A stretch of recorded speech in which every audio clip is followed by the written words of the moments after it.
Jude Law's Captain Marvel villain felt like a wasted opportunity, but at least the MCU managed to salvage the character 4 years later. Although the film ended up receiving mixed reviews, Captain Marvel was still a monumental achievement for the studio and the actors.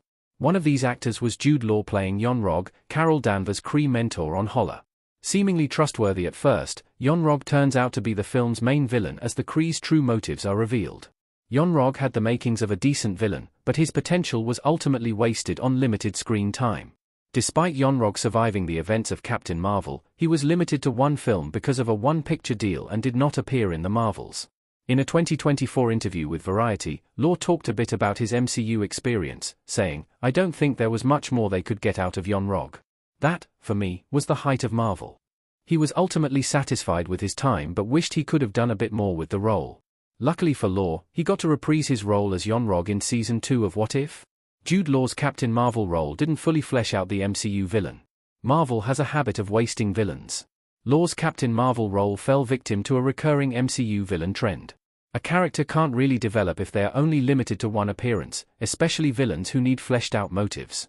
Marvel tends to use death as a consequence for the MCU's villains, which is perfectly fine, but some consequences are more interesting when the villain stays alive. For those who do make it past one project, their character development is often thrown to the wayside and wasted. Yon-Rogg managed to survive Captain Marvel, but it doesn't matter as he hasn't appeared in the MCU since the 2019 film. Yon-Rogg was a somewhat interesting twist villain because the Kree are introduced as Carol's ultimate allies. It's only until she uncovers the truth about her human origins that she realizes their true motives, and the film should have spent more time focusing on Yon-Rogg's specific role in that betrayal. He killed Carol's original mentor and weaponized her newfound powers for the very cause she was helping to fight. Spending more time on him could have made him feel more sinister, but his characterization was pretty underwhelming. Jude Law's comments about Yon-Rogg make it clear he would have liked to add more humor to the role. Leaning into humor could have made Yon-Rogg stand out. Jude Law's Yon-Rogg looks serious in Captain Marvel, 2019. In the Variety interview, Law said that his time in the MCU was a good experience, but he wished he could have taken the character in a slightly different direction. He said, "I wish I'd been allowed to have a bit more fun with the part. I wanted him to be more arch. I wanted to lean into the humor more."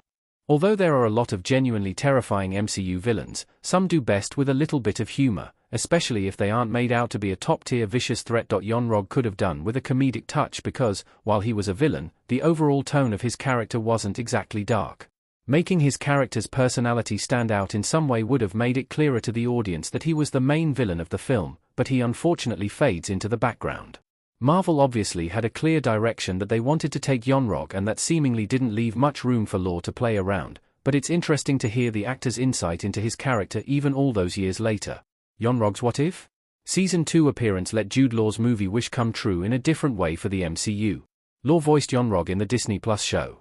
Yon-Rogg escapes jail in What If Season 2. Law eventually did get to reprise his role as Yon-Rogg, though not in the Captain Marvel sequel as some expected.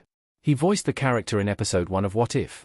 Season 2, which explored an alternate universe where Nebula joined the Nova Corps. This version of Yon-Rogg was freed from prison to aid Nebula, though he eventually turned on her. Nebula is able to regain control of the mission and Yon-Rogg meets his demise. Although it's not the main MCU version of Yon-Rogg, it was fun to see Law return in some capacity. The tone of What If? Leans toward humor, so Law did get his wish in a way. It's especially notable since it doesn't look like Marvel has any intention of bringing his character back at all. The fact that he got to portray Yon-Rogg one more time and incorporate some of his desired creative liberties is a better deal than most MCU characters get. The Captain Marvel villain may have been wasted originally, but Marvel has managed to make up for it in a different way.